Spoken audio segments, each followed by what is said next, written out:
Yang pertama tentang kredit. Ya. Ya, maksudnya kredit di sini minjam uang, kemudian dibayar dengan angsuran. Ya, tentunya ini tidak boleh. Karena ada pertambahan dari hutang. Itu yang riba. Dan kita posisinya ketika kita membayarkan, itu kita membayarkan uang riba dan mereka pemakan riba, pengambil riba. Jadi hanya umpamanya kita minjam. Ya, kita minjam ke bank itu 100 juta. Atau 10 juta lah, nggak usah banyak, 10 juta. Maka tentunya ketika kita cicil per bulan dengan per bulan umpamanya 500.000, ya. Tentunya setelah dijumlahkan berapa yang kita bayarkan tadi tentunya lebih, ya. Lebih umpamanya lebih 2 juta. Jadi total kita pinjam itu totalnya 10 juta, yang kita bayarkan itu adalah 12 juta. Nah, jadi tambahan 12 juta ini adalah riba. Dan ini yang tidak boleh. Ya, kalau seandainya sistem seperti ini juga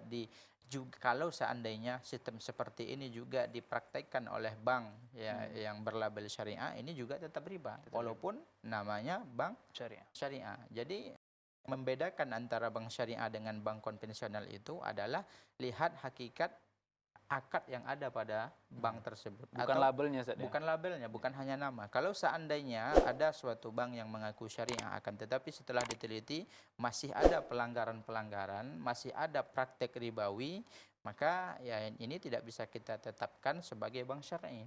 Karena bank syariah itu adalah bank yang memang ya murni mempraktekkan ya muamalah sesuai syariat. Tidak ada riba dan tidak ada gharar dan tidak ada kezaliman.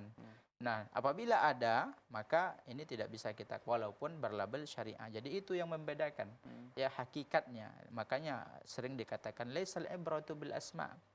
Yang menjadi acuan itu bukan nama, akan tetapi hakikat. Kalau seandainya ya hakikatnya tersebut sudah syar'i, walaupun namanya bukan syar'i, umpamanya bank yang namanya bukan bank syar'i gitu, namanya bukan bahasa Arab yang biasa, tapi isinya syar'i, ya transaksi sudah sesuai dengan syariat, maka itu bisa kita katakan bank syar'i. Begitu juga kebalikannya.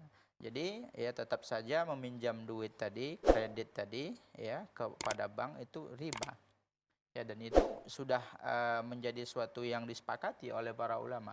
Karena kaidah ini sudah menjadi kaidah yang tidak diperselisihkan lagi. Kullu qardin jarra naf'an fahuwa riba. Setiap akad pinjam meminjam ya yang mendatangkan manfaat maka itu adalah riba. Nah, sekarang kita minjam ke bank, kemudian mereka mendapatkan manfaat walaupun mereka tidak menyebutnya riba. Ya, disebut dengan umpamanya faedah. Ya, kalau bahasa bank syar'inya mungkin faedah. Ya, atau ribih ya, atau yang lainnya. Maka itu tetap saja riba walaupun mereka menamakan dengan selain nama riba. Kalau bank pun konvensional mungkin bunga. Ya, yang mungkin indah harum padahal hakikatnya tidak begitu. Wallahu a'lam.